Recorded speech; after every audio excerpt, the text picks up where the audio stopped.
I want to begin with Russia's war against Ukraine, which is now in its third year.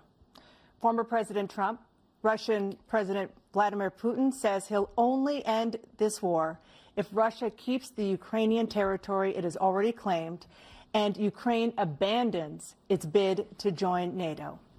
Are Putin's terms acceptable to you?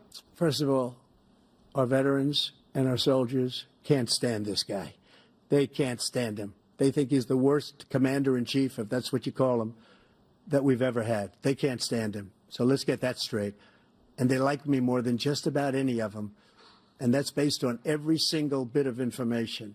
As far as Russia and Ukraine, if we had a real president, the president that knew, that was respected by Putin, he would have never invaded Ukraine. A lot of people are dead right now, much more than people know. You know, they talk about numbers. You can double those numbers, maybe triple those numbers. He did nothing to stop it. In fact, I think he encouraged Russia from going in.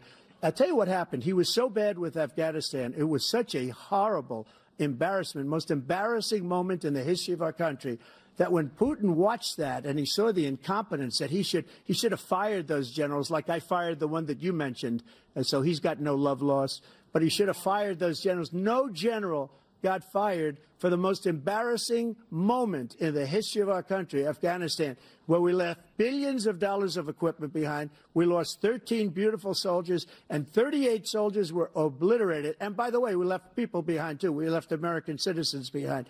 When Putin saw that, he said, you know what? I think we're going to go in and maybe take this was his dream. I talked to him about it, his dream. The difference is he never would have invaded Ukraine, never.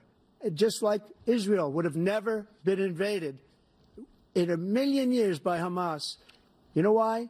Because Iran was broke with me. I wouldn't let anybody do business with them. They ran out of money. They were broke. They had no money for Hamas. They had no money for anything, no money for terror. That's why you had no terror at all during my administration.